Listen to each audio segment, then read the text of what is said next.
if you are on YouTube and you haven't hit subscribe yet, that would be very nice. You're not going to get a whole host of notifications off us or anything like that. It'll literally be one a week where we pop up every when the episode comes up. Yeah, it would just kind of help boost the podcast a little. I dropped my pen.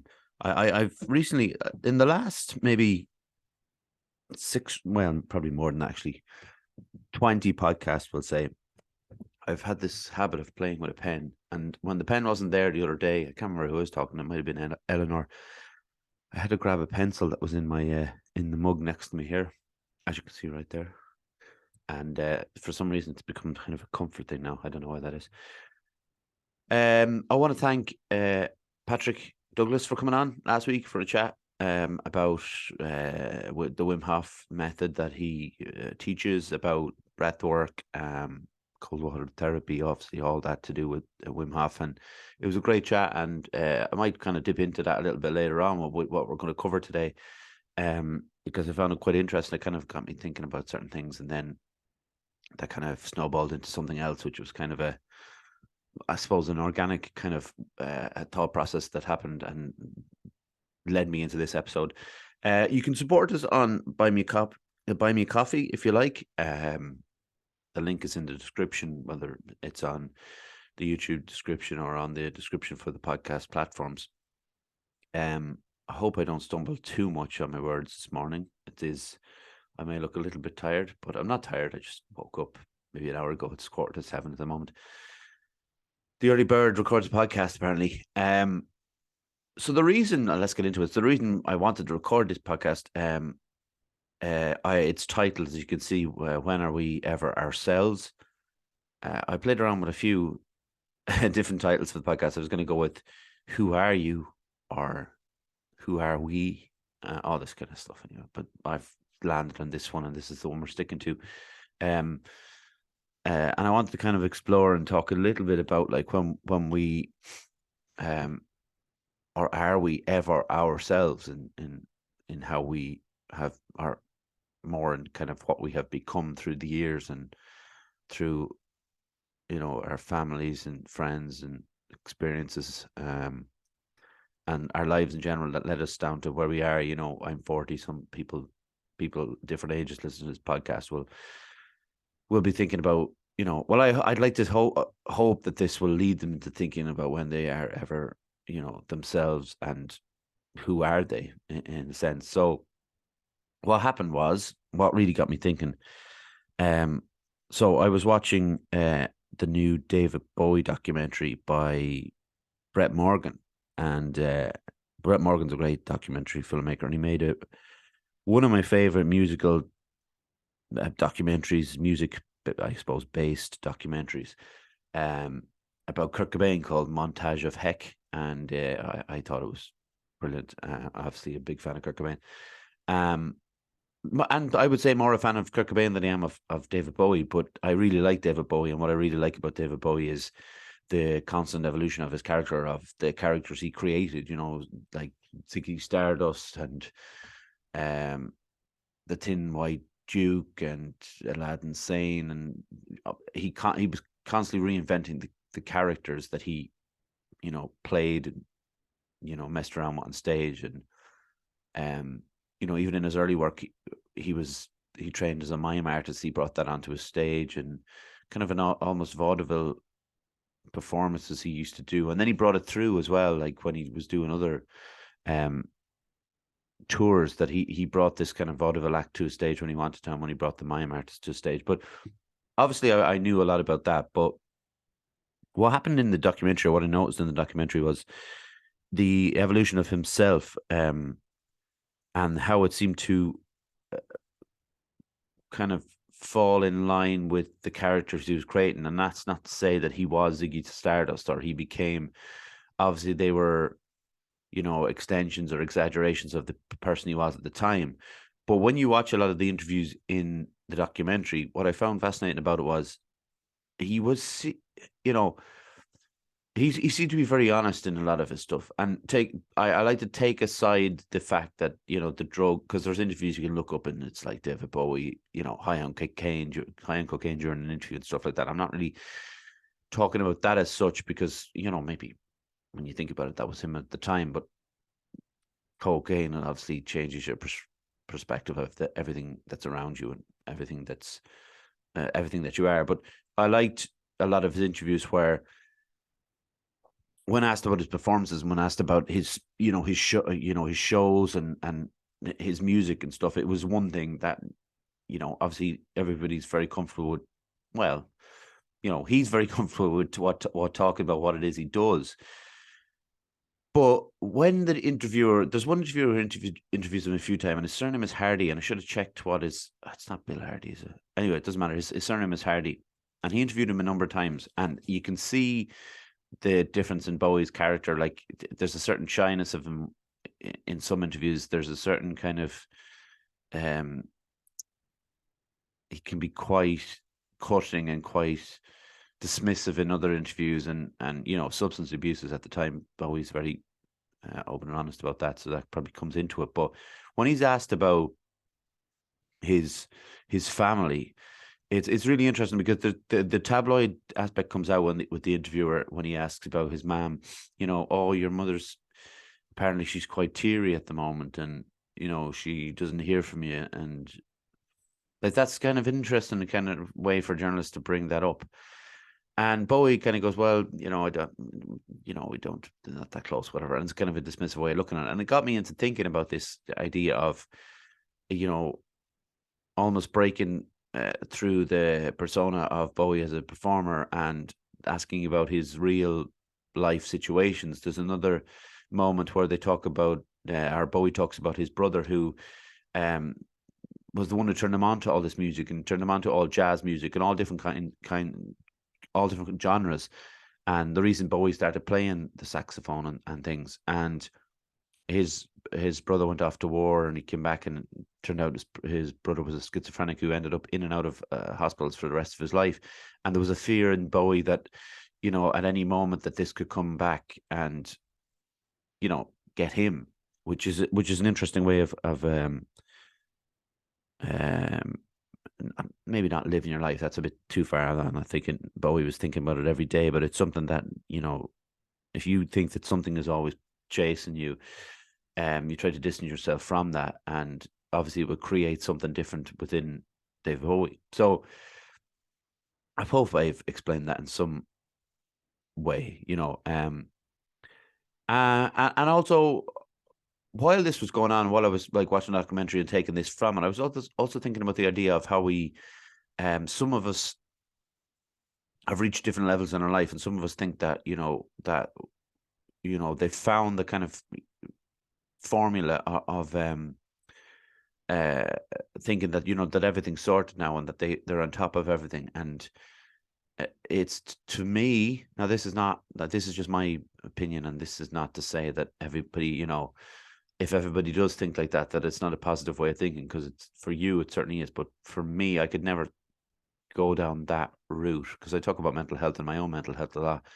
And but what Bowie said about the thing, that was always in the back of his mind, that he could, be diagnosed as schizophrenic, because his brother was.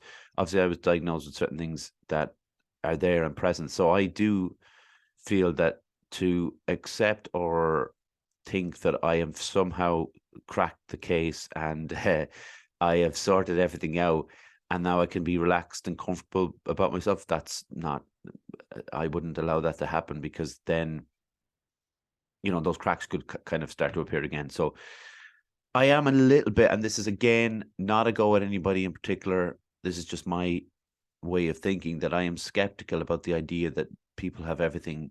Some people think they have everything sorted, and that they've become this kind of, their mental state is kind of like a Dalai Lama kind of idea, and that they're happy with their physical appearances, and that everything is sorted. They've got a job that they're comfortable with, that's not stressing them out too much, that they're not chasing the money, they're not chasing the big dream that maybe they had when they were teenagers.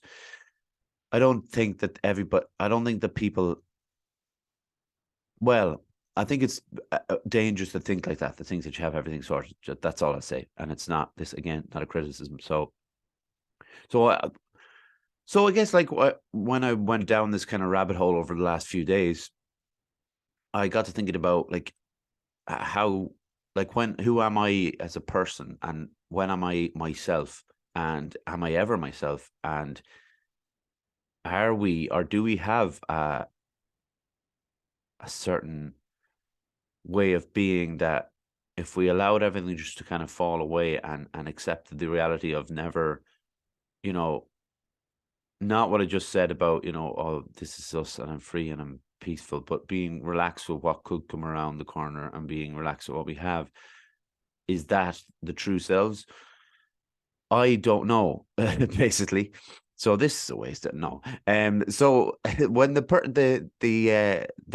how we change with each different person. So how we changed as how we change as a friend, as a son, as for me as a coach, as like a person in the world who was just like a random person to other people on the streets, but like would hold the door up for someone always, and some people wouldn't do that. And um, if someone dropped, €5 on the ground, and we saw it, will we rush over to pick it up to hand them, or will we pocket it? Like, um, there's so many ways of looking at it, I guess. And I was talking about this with my mom there recently about, when I'm down and I'm really struggling, like I need to be almost like a different person to different people, because I can't like go around the town here or work or training,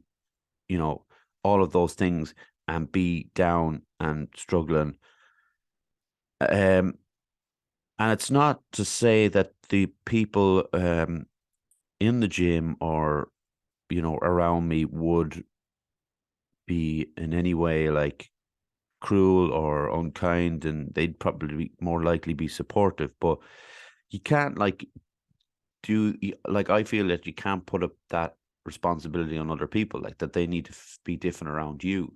So we change. So I change. So with my mom, like I can sit there and she could come down and visit here, and I said it to her like it's I can be with her. I can be just quiet and feel that that's okay. That there's not going to be like, she'll ask me if I'm all right, obviously, but I don't feel I need to fill the voids,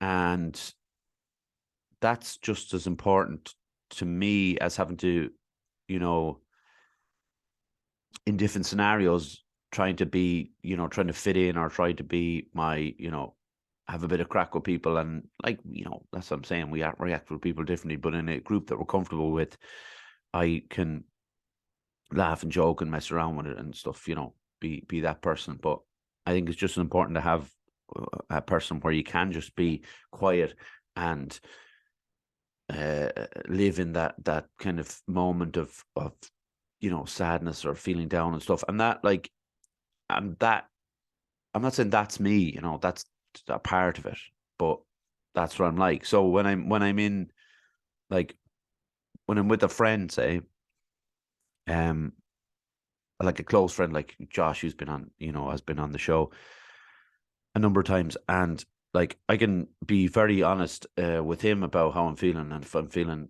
good or feeling bad, or like if I feel like I got my arse kicked in jiu-jitsu and how I'm disappointed in it, or if I did really well in jiu-jitsu and I'm buzzing off it, uh, is that like this is the complication that I'm going to contradict myself so many times in this episode, so just bear with me on it. Is that the real me? That, you know, are you're with a friend? Are you? Is it your true self that you can just with a proper, like I said, with a good friend, that you can be yourself and you could just be pissed off or happy, or um celebrate their successes and like sympathize with them if they're struggling and all that, like. And then I was thinking, like, what is it as a coach that you have to be like, as a coach of jiu-jitsu coach or a CrossFit coach? Because I need to be a different character again, because I need to be, up and supportive and have a bit of life around me. I can't go moping around with my hands in my pockets, because it's not to say that everybody doesn't, if I go in there and my coach is like, Martin or that is like pissed off or whatever, I'm still doing my movements and I'm still, performing as I would regardless. But you do like kind of feed off your coach a little bit, like, and it doesn't matter who you are in there. In your, if you do train in a group environment, it doesn't matter who you are. You still want to get some support from the coach, because to see that you're doing something right, or doing something wrong, so you can be corrected, so you don't end up like with a sore back or whatever. So in that setting, and I've talked about imposter syndrome, I talked about it in the last episode with Patrick, that in that setting, the imposter syndrome is I don't think it's it's a part of everyone, maybe, unless you're super confident. But it's not the real me, where I am overcritical at times, but I guess the anxiety is a big thing, where I do like worry about like standing in front of people at times, even though I'm getting better and I'm more confident at it, and people know that I'm a coach now. Well, that was one thing about like, I said it about the first time I stood up there and shouted out, and I think people thought I was joking at the board, like, because they didn't know that I was a coach yet, so like, they're all the different things that I see, and like, we're going to kind of get into it a bit more and have a chat about it. And I'm confusing myself with this episode, but I do think it's interesting to kind of ponder on the idea of ourselves being like, who are we? Are we ever like? Because we're all such complicated individuals anyway. There's always so much going on, and I did get to thinking a little bit about mental health changing the person, and it certainly does. And like I said, like, I have to be aware that around the corner there's always something that could happen, and then that becomes a part of yourself too, because it does. Yeah, I mean, it can't, like, maybe for people who haven't had any problems with their mental health, that's not, they don't quite understand that part of it, how, because there's an idea of like, if you accept it, you can move on, or if you don't accept it and you fight against it. And I had an argument with someone before about that, like, if you don't accept it, you'll never move on. And I was thinking, well, no, I think if you accept it, then you will move on better, because you know that this is something that you need to be mindful of. Whereas if you don't accept it, you're just ignoring the situation, and then it could creep up. But let me get the advert sorted, which I think I didn't read on the last episode. So that was bad. Sorry, Martin. Okay.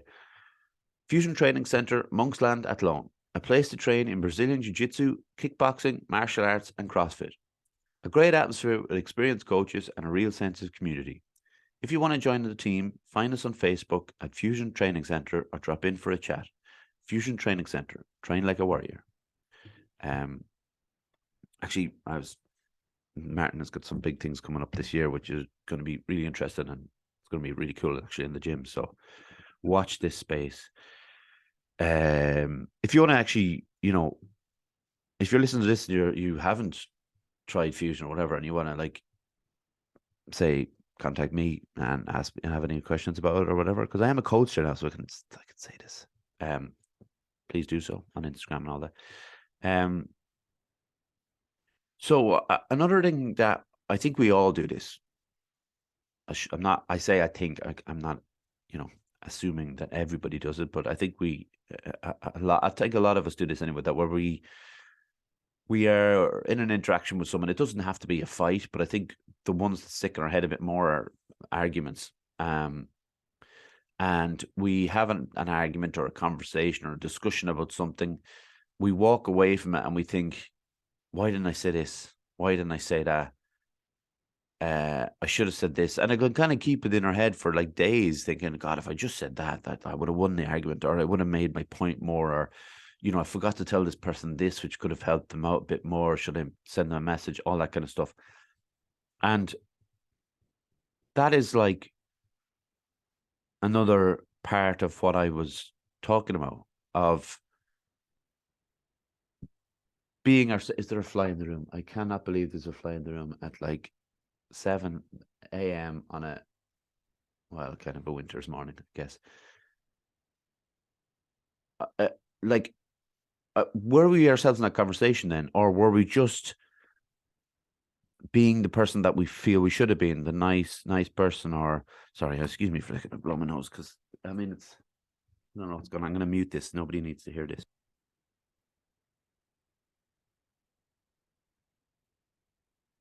Sorry about that. I always had to do that when there's like no guest on, which is probably better.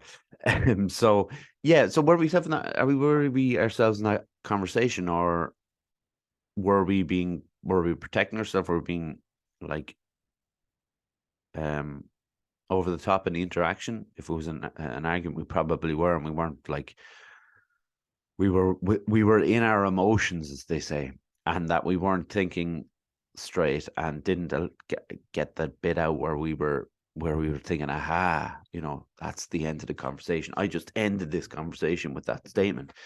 And that's what we're another idea of, like, we're not ourselves in that interaction, because we're like, we all have emotions and stuff, but we can't be overly emotional at times. Like, I was there. I was joking with Anne yesterday. We were watching it. Like, this will show you how ahead of time I'm recording this episode. But we were watching the Ireland game. The French, Ireland beat France in rugby, and I was just joking about, God, because I think France scored or something. Like, I want to smash something up, like, messing, obviously. But I was thinking, like, there are times where things get on top of me so much, or the anxiety gets on top of me a lot, and I genuinely do want to smash something up. I've never like done it over the top before. I've thrown a few things around, things that wouldn't break.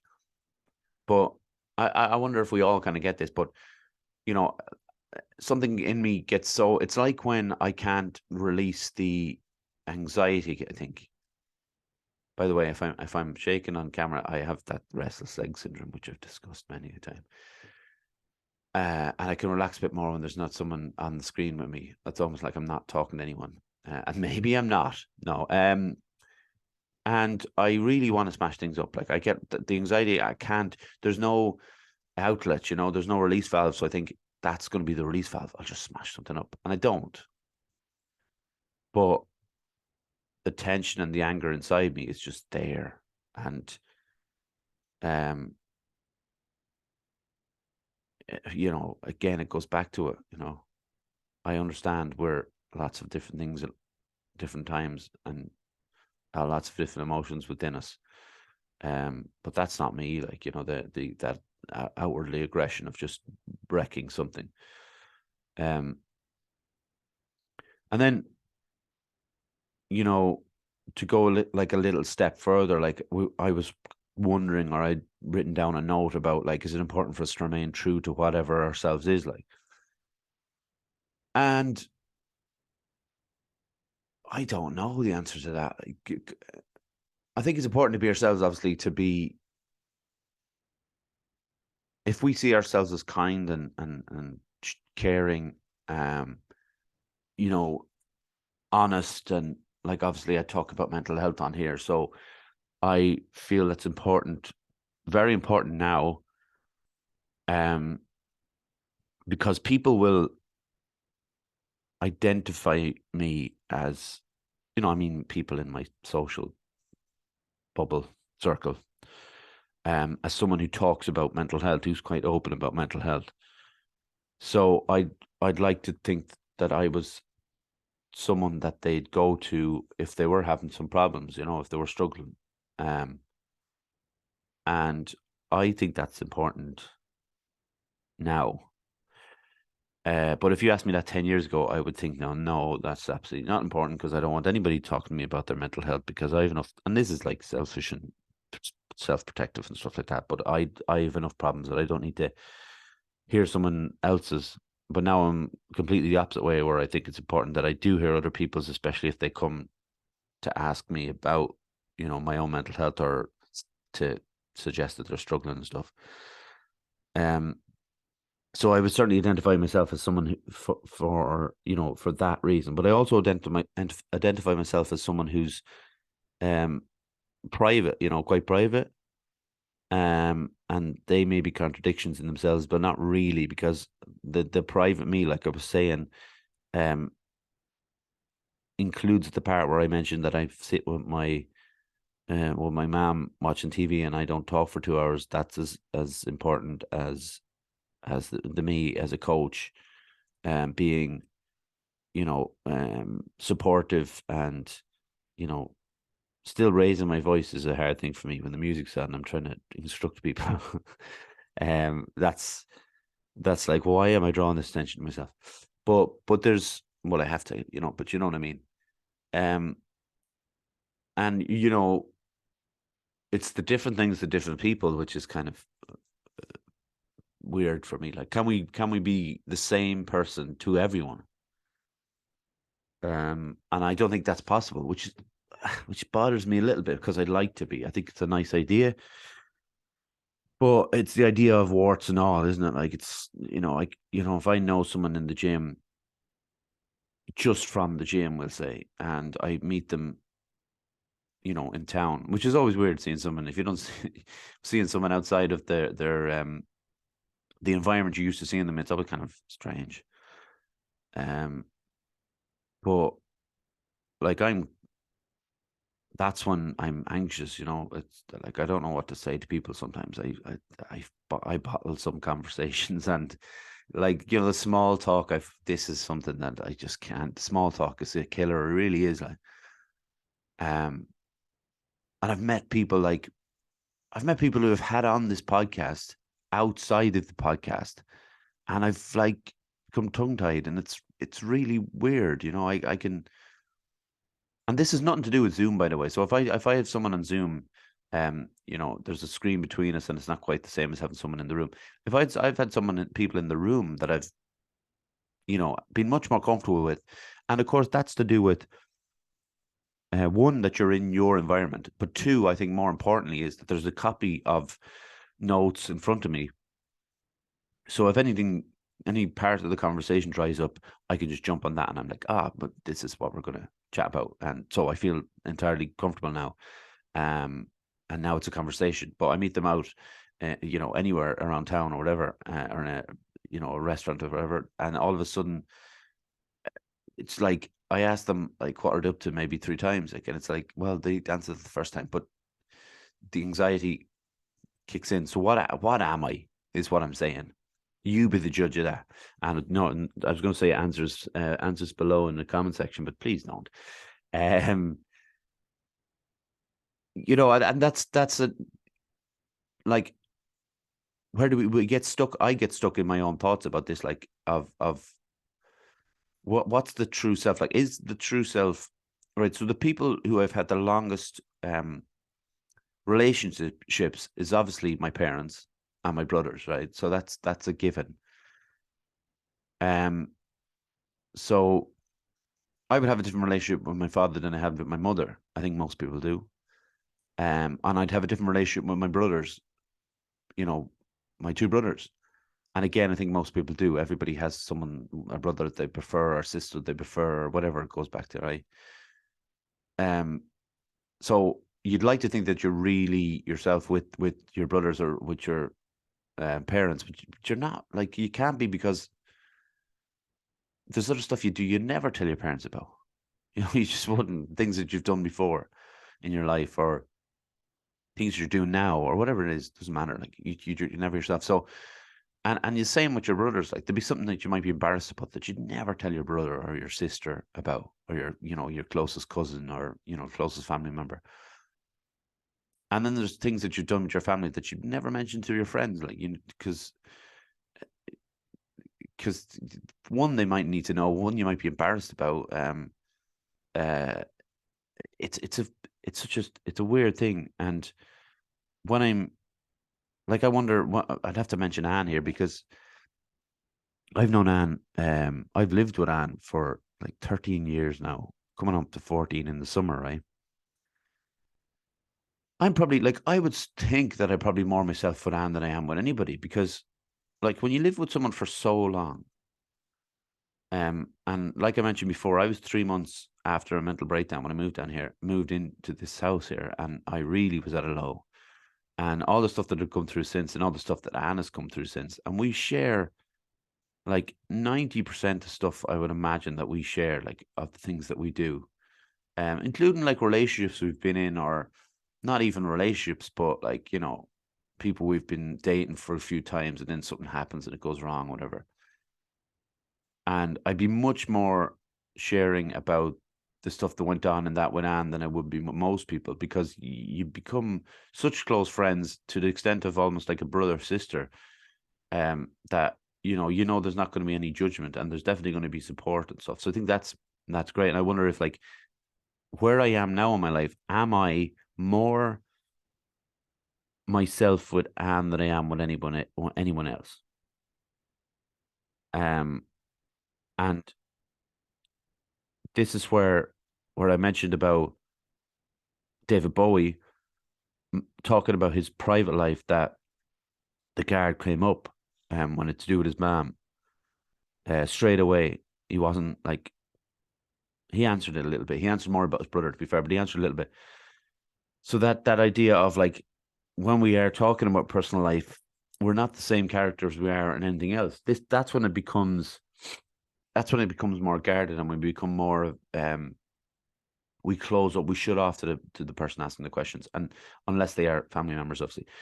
And that's what I mean about when I talk to Anne about this stuff. It's very rarely that I shut off, like, about relationship that I have been in, relationships I've been in before, and Anne might say, like, and they've fallen by the wayside, as they tend to do, as they usually do. No, but so like, when they fall by the wayside, I'm very open to answering about whether Anne talks about whatever part of that relationship there was, even the kind of stuff that you normally wouldn't say to anyone. I'd say it to Anne, no problem, because you want to you want to get someone's perspective on it, and you have to trust that one person.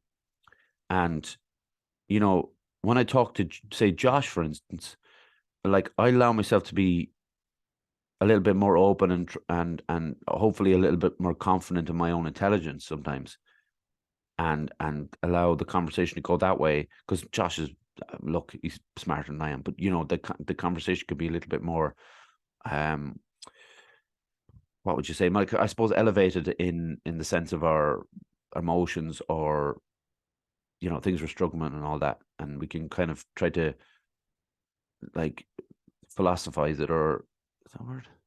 Yeah, probably is. I'd talk about the psychology of it and stuff, whereas I wouldn't have that conversation with other people. But then, like, I wouldn't act like a dope around Josh where I would around other people, which is weird, isn't it? But I'm both around Anne, which is quite funny. So that's just been like 40 minutes, a stream of contradictions, but I'm not intelligent enough to break it down, like, to pick out who am I, like, when am I myself, or is there even that, like, are we constantly changing and up and down depending on the people we're with? And I just think it's something interesting to talk about, and I just think it was something interesting that documentary brought up with me and allowed me to go into this episode, kind of wondering, like, who the real Derek, I hate to refer to myself in the third person because I have to use my name and I don't like my name, but who I am really, and am I happy with that person, or do I want to change, or do I need to change? Because that's another thing. Like, we all think, like, we all want to change, we want to be someone, like, but, like, who would I want to be at this stage, or why would I want to be any different? Are there things I'd like to change? Small things I'd like to change, of course. Like, there's always small things everybody would like to change, but there's nothing really in my personal life that I'd like to change that much. Like, I'm all right with what I have. There's obviously a few things I think I should stop watching as much YouTube and maybe read a bit more, because I'm not getting through my books fast enough. That kind of stuff, which is just minor stuff. It doesn't really matter. And that can change over time. But is there bigger things? Like, everybody in my, like, everybody I meet, or everybody I know, like, well, actually, the people I know well have given up on the idea. But when I meet new people and they're like, "What, you don't drive?" It's almost like, their like shock at the fact that I don't drive becomes a thing to me because I'm kind of thinking, oh, what's so shocking about that? And then I'm like, or is it shocking? And I wonder, like, should I drive? And then I think, well, like, I'm all right not driving. So am I going to drive because people are shocked by the fact I don't drive? It doesn't make any sense. So I don't know. So whoever the real me is, like, I'm going to probably dig deeper on this for a while and then I'll just forget all about it. Very much like you'll do with this podcast episode. But it's like I've only been thinking about it. I watched the documentary maybe 2 or 3 days ago, and it's been kind of um ruminating in my mind a lot. And I've been thinking it's been going around and round about or when I am my at my most self, or when like have I ever been?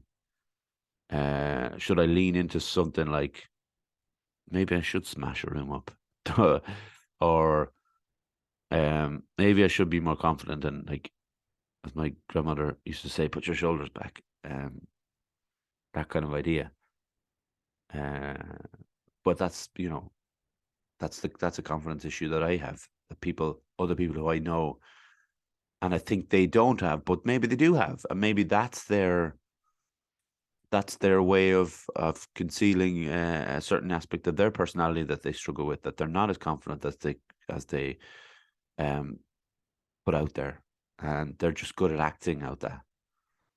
And maybe they are as confident as that, but there's always something else. So we're all maybe putting on a show. And maybe that's the interesting thing about David Bowie is like, as he changed over the years as a person,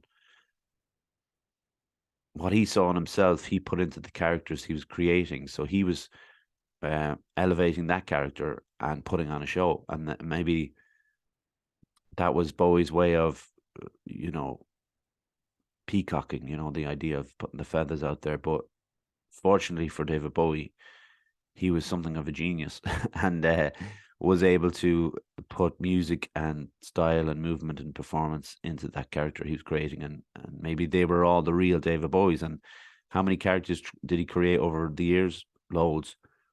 And that's how he changed over time. So with time, like ourselves changes. So we're never really pinned down to as one person. And that's what's really great about this, idea that I wasn't just talking about, oh, like I'm really myself now because I read Ulysses and I feel I'm more intelligent, that kind of thing. It wasn't to do with that. It was about the self, um, because we do change over time, and we learn and we live and we do what we do, So yeah, and I wanted to talk about this as well. I'll take a quick drink actually because I'm going to get a little bit lighter now, but I say lighter. I don't know, but no, it's definitely not lighter actually. Some of it is, but. So, like David Bowie's a genius. I think we can kind of agree on that. In his field, he's very much a genius.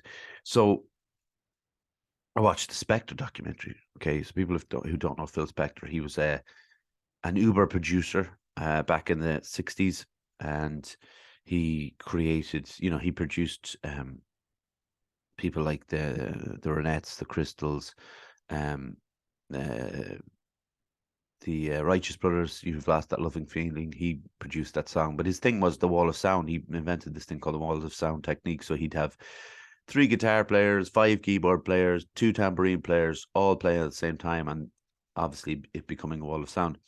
And he was always slightly uh, unpredictable, is probably the best way of putting it. He got his hands on the last Beatles album, Let It Be, and he produced it. And he put the big Disney-like score to The Long and Winding Road, and Paul McCartney hated his guts for it. I know, didn't hate him, but like was so disappointed when he didn't know that this was going to happen.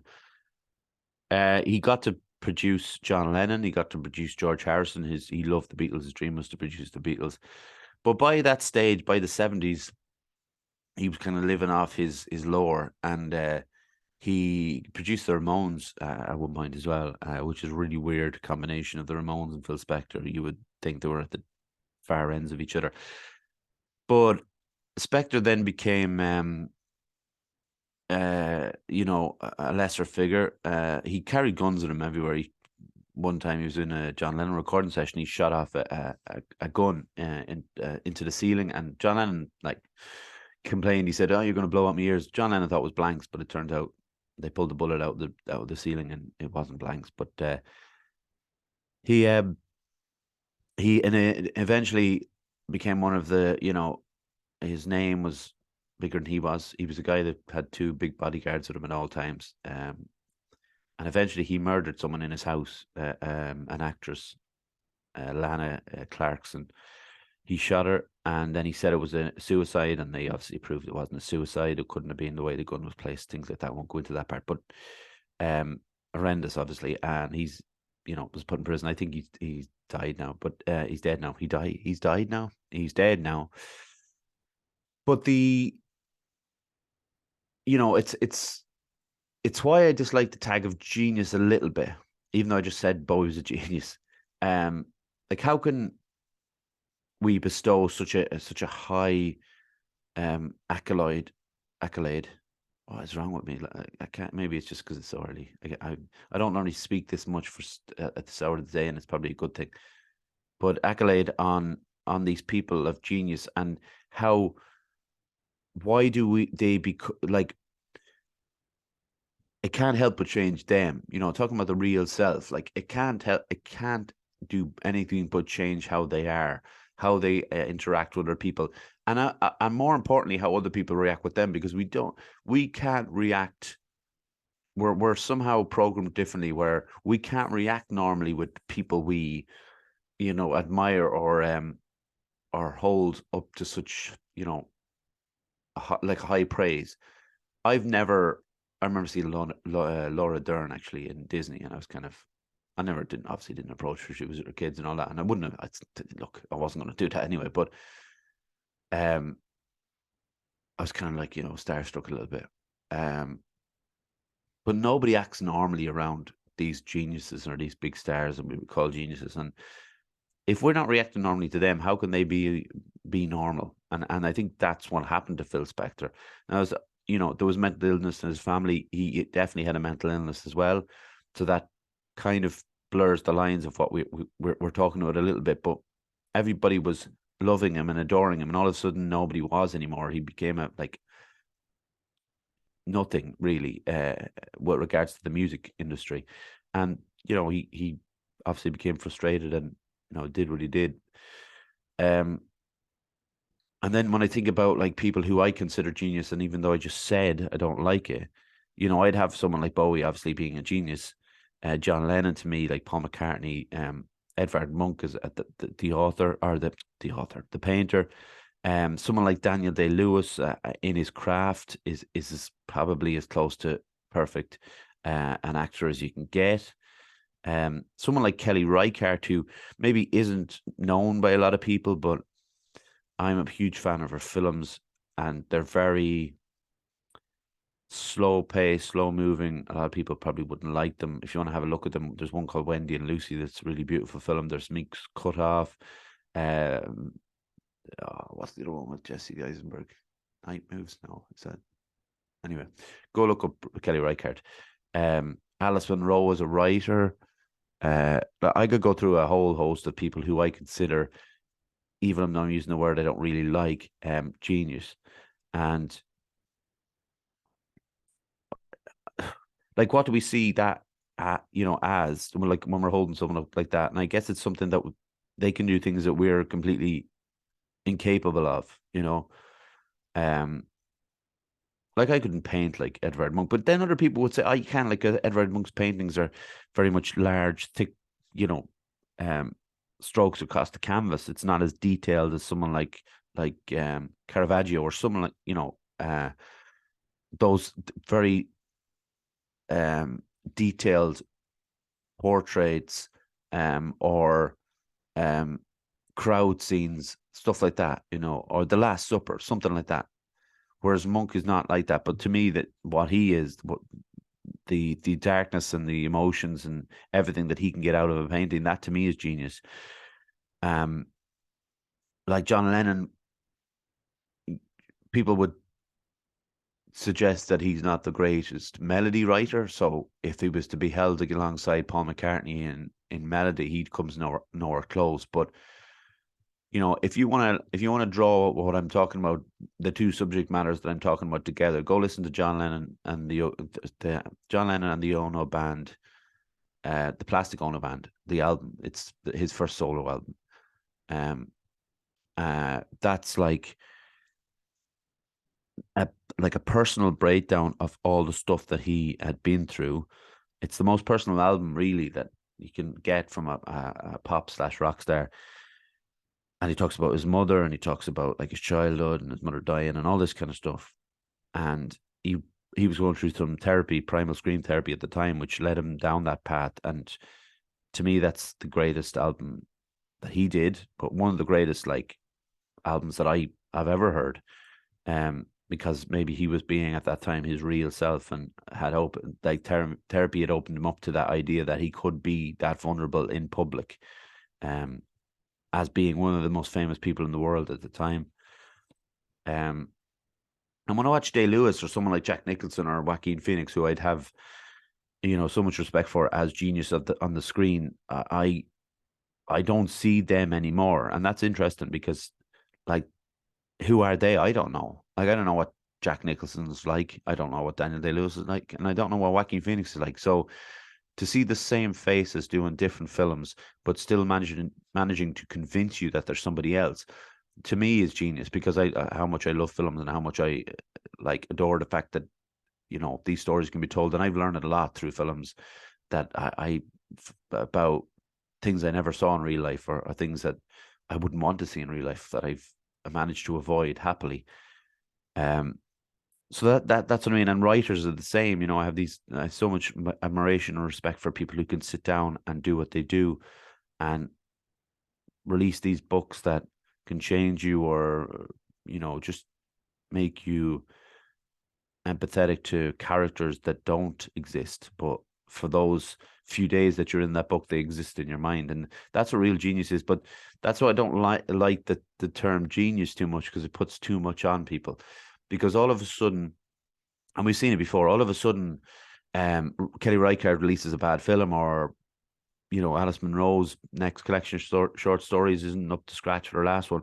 The way we can disregard someone is pretty horrendous. Like people have disregarded me in real life, and it's horrible, and everybody can identify with that, whether it's with a love relationship, or we've fallen out with a family member, or whatever it is. That feeling of being disregarded. But imagine being disregarded by millions, and then just being written up in the papers as, oh, they've lost their touch and they're not great anymore. And that goes back to kind of Phil Spector thing. He just all his mental illness and all the stuff that came before, and the fact that he was dismissed over and over again as a has been, for someone with mental illness, that's not a good place to find yourself in. And I always think of people like Axl Rose, for instance, right? Because I wouldn't go as far to say Axl Rose was a genius, but I do think that he was a really great, well, he's not, but he's a really great songwriter, and he wrote something like, say, November Rain, or Estranged, but that's my favorite Guns N' Roses song, and that was his, 9 minutes. He wrote that. That was his baby.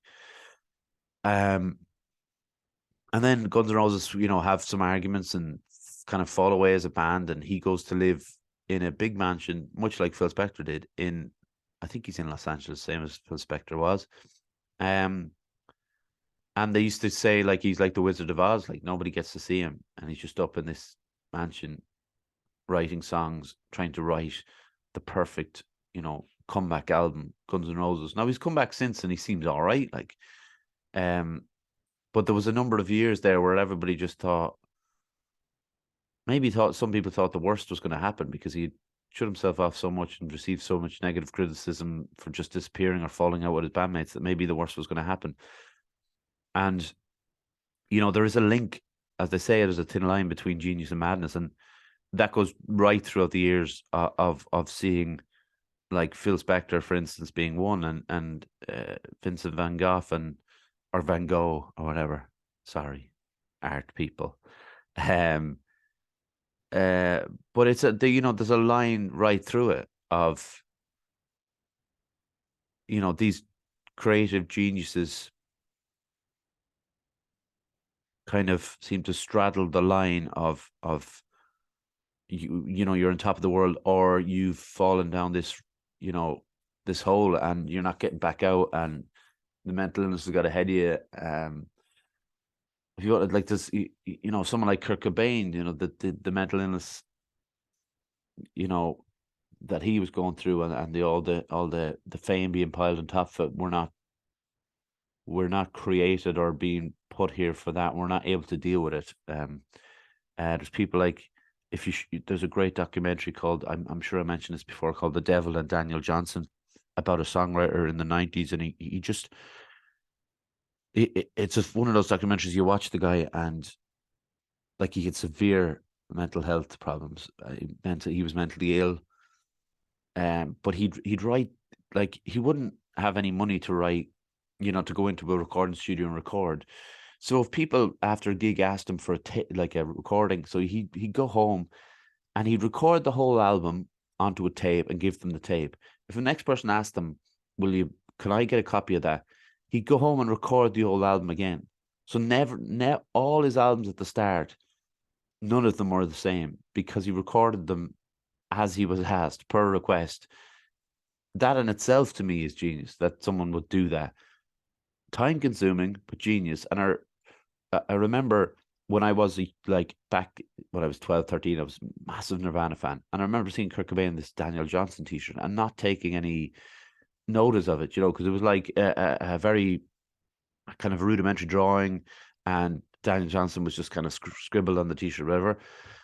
And it wasn't until like 8-9 years ago, and I saw this documentary, The Devil and Daniel Johnson, and something clicked about Daniel Johnson. Who's this Daniel Johnson guy? And I was like, is that the t-shirt? And I looked it up, obviously Googled it, and I watched the documentary, and I was like, God, that guy was pretty talented. And if you listen to stuff now, it's very strange on our ears, because it would never get played on the radio. I mean, who cares? You know what I mean? It would have been nice for Daniel Johnson to get a bit of fame because of who he was and what he did, but I think that this is just my own opinion, that I don't think Daniel Johnson would have been able to go through that. Any kind of fame would have been a bit too much for Daniel Johnson, and it's sad, but I can't help but admire what he did. When you watch that documentary, it's such a good documentary. It's up there with Dig, the one I've talked about before, as music documentaries go. And that's kind of the real genius, if you want to use that word, in art, is someone like him,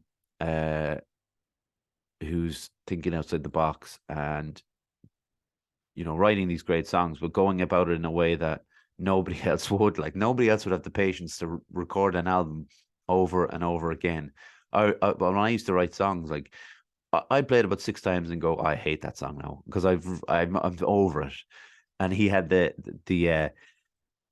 talent and the kind of patience to go back and record it every time. And I do think that,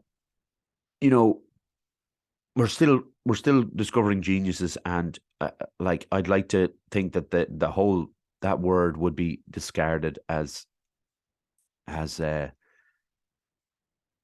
something that's kind of out of fashion and too much to put on somebody's shoulders, because if you want to be your real self, you can't be your real self if everybody's telling you're a genius. And fortunately, I've never had that problem, but I can't help but think it's going to just change people, and not for the better. If you want to tell me who you think is a genius is, or in your mind, who would you have on the list that I just mentioned? Now, I didn't make it a huge list because I could have gone all day. Paul Thomas Anderson, didn't even mention him as a director. I think he's a genius. But who you think the real genius is, email us at, I know, don't email us. It's not 2002. But, drop a message in under the YouTube video, or send us a message on Instagram, and let us know who you think a genius is.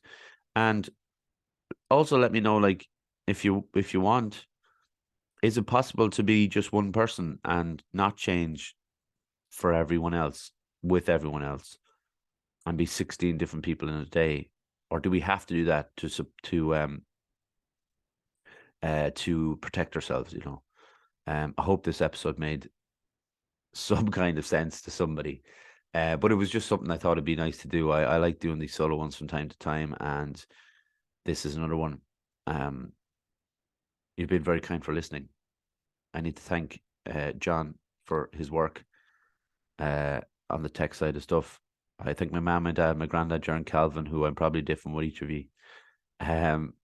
Subscribe to our YouTube channel if you would. Like I said at the start, it's very important.